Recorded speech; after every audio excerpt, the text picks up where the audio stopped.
इस डोंगहुआ को स्टार्ट करने से पहले सभी को मैं बता देता हूँ कि अगर आपको कल्टीवेशन एनीमे की एक्सप्लेनेशन देखना पसंद है तो मैं इस बात की गारंटी लूंगा कि आपको यह सीरीज जरूर पसंद आएगी। तो चलिए इस एपिसोड को शुरू करते हैं। तो एपिसोड की शुरुआत होती है और हम चुकवांग नाम के एक पर्सन को देखते हैं जो पहाड़ पर एक पर्पल स्किन बीस्ट को ढूंढ रहा होता है और तभी उसे वह पर्पल स्किन बीस्ट मिल जाता है। तभी हमारा मेन हीरो चुकवांग उस पर्पल बीस्ट से फाइट करने के लिए रेडी हो जाता है। अब ये देखकर वो पर्पल बीस्ट चुकवांग के ऊपर गुस्सा होकर चिल्लाने लगता है और चुकवांग पर अटैक करने को आ जाता है। पर चुकवांग उस पर्पल बीस्ट के अटैक को डोज करते हुए उसे वहां काफी सारे पावरफुल पंच पर पंच मारने लग जाता है, जिस वजह से वो पर्पल बीस्ट वहां से काफी दूर जा गिरता है। पर फिर भी वो पर्पल बीस्ट वहां हार नहीं मानता और दोबारा से चुकवांग पर अटैक कर देता है। पर हम देखते हैं कि चुकवांग उसके हर एक अटैक को डोज करते हुए अपने स्किल्स की हेल्प से काफी पावरफुल पंच रेडी कर लेता है और वह पंच सीधा पर्पल बीस्ट को दे मारता है और उसका वही काम तमाम कर देता है।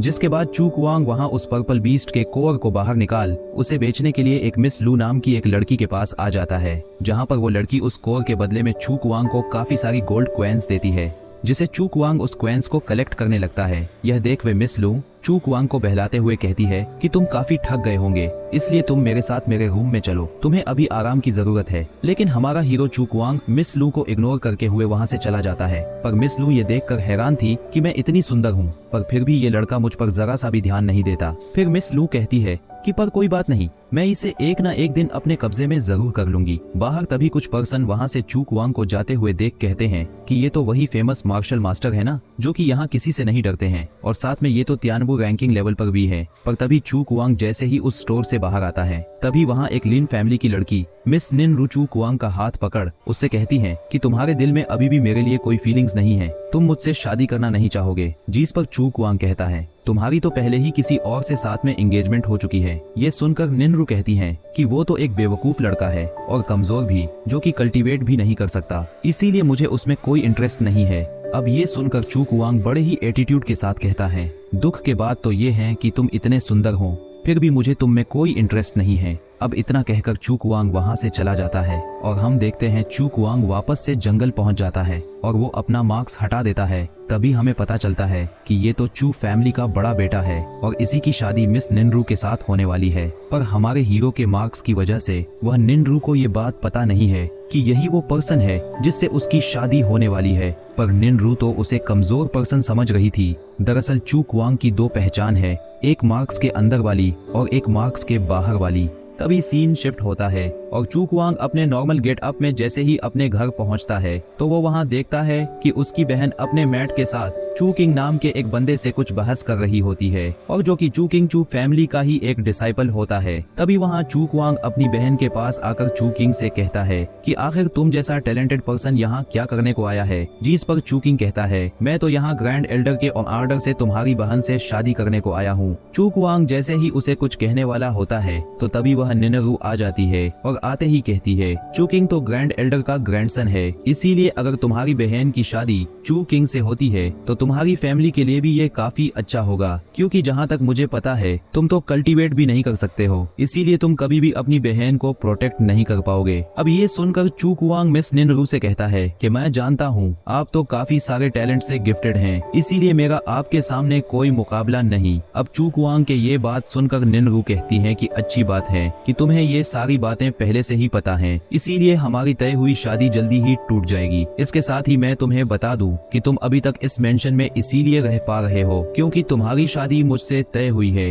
अब ये सुनकर चुकवांग को वहाँ काफी ज्यादा गुस्सा आ रहा होता है। अब वो वहाँ जैसे ही कुछ कहने वाला होता है वैसे ही चुकिंग अपनी ग्रेविटी प्रेशर की मदद से उसे वहाँ दबाने लगता है। लेकिन हम वहाँ देखते हैं चुकवांग उस ग्रेविटी प्रेशर को आसानी से तोड़ते हुए अपने पास से एक लेटर निकाल के सीधा चुकिंग के पास फेंक देता है और कहता है कि इस लेटर में ये लिखा हुआ है कि मैं आज से ठीक 3 महीने बाद मैं यहाँ तुम्हें चैलेंज करूंगा, जिसमें अगर मैं हारा तो तुम जो चाहो मेरे साथ कर सकते हो, लेकिन अगर मैंने तुम्हें हरा दिया तो तुम मेरी बहन से शादी नहीं करोगे। अब ये चैलेंज सुनकर चुकिंग तुरंत ही ओवर कॉन्फिडेंस में उस चैलेंज को एक्सेप्ट करके यहाँ से चला जाता है और सिस्टर चुकवांग से कहती है कि भाई तुम्हें ऐसा नहीं करना चाहिए था। जिस पर चुकवांग कहता है मुझे कैसे भी करके 3 महीनों के अंदर खुद को स्ट्रॉन्ग बनाना होगा ताकि ताकि मैं उस चुकिंग को बता सकूं कि कोई भी 11 पर्सन यहाँ यूं ही हमारे घर में घुसकर तुम्हारा हाथ नहीं मांग सकता है। अब यह सुन चू कुआंग की बहन वहाँ अपने भाई पर प्राउड फील कर ही रही थी, तभी अचानक आइस पॉइजन के कारण उसकी तबीयत खराब होने लगती है। अब यह देखकर चू कुआंग घबराते हुए तुरंत ही अपनी बहन को वहाँ संभाल लेता है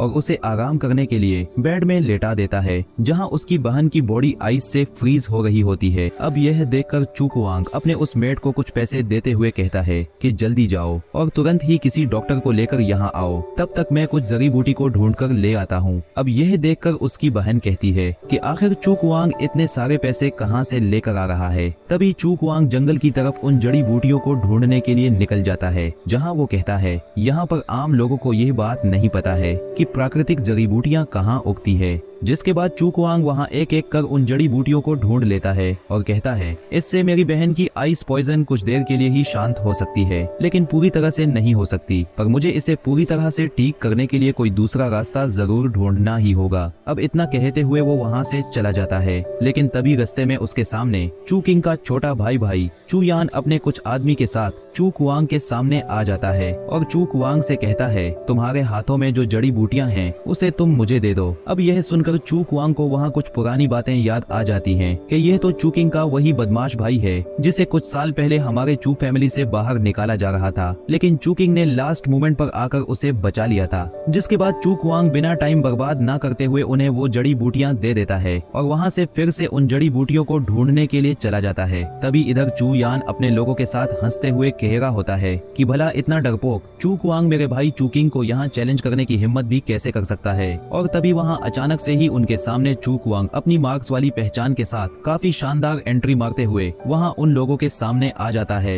अब यह देखकर चू यान वहाँ डरते हुए चू कुआंग से कहता है कि तुम कौन हो और तुम्हें हमसे क्या चाहिए। अब यह सुनकर चू कुआंग कहता है मैं तो बहुत देर से इधर उधर भटक रहा था कुछ पर्सन से लड़ने के लिए, लेकिन कोई भी पर्सन मुझसे फाइट करने के लिए तैयार ही नहीं हो रहा है। अब यह सुनकर चू यान का ही एक बंदा वहाँ बताता है कि ये तो वही फेमस मार्शल मास्टर हैं जिन्होंने काफी आसानी से नबू रैंकिंग में अपनी जगह बनाई है, और साथ ही मैंने लोगों से भी सुना है ये इतने ज्यादा पावरफुल है कि हम जैसे कुछ कल्टीवेटर भी साथ में मिलकर उन्हें नहीं हरा सकते। पर उनमें से एक पर्सन कहते हैं कि डरो मत, क्योंकि हम तो इतने सारे हैं इसीलिए हम सभी मिलकर उसके ऊपर अटैक करते हैं, ये अकेला क्या ही कर लेगा। अब इतना कहते ही वो सभी अपनी अपनी पावर को एक्टिवेट कर जैसे ही चू कुआंग के ऊपर अटैक करने की कोशिश करते हैं, वैसे ही चू कुआंग भी अपना पावर एक्टिवेट करके उसे एक जोरदार पंच मार यहाँ से दूर फेंक देता है। जिसके बाद चू कुआंग इसी तरह से एक एक कर उन सभी लोगों को यहाँ बहुत ही शानदार तरीके से मार रहा होता है। और तभी हम वहाँ देख पाते हैं कि कोई लड़की छुपकर ये सारी चीजें देख रही होती है। तभी इधर चू कुआंग एक काफी जोरदार पंच रेडी कर सीधा चू यान के ऊपर अटैक कर उसे काफी बुरी तरह से इंजर्ड कर देता है, जिस कारण चू यान तो यहाँ पर उठ भी नहीं पा रहा होता है। तभी चू कुआंग चू यान से कहता है कि तुम्हारे लिए यहाँ यही अच्छा होगा कि तुम्हारे पास जो भी चीजें हैं वो तुम मेरे हवाले कर दो।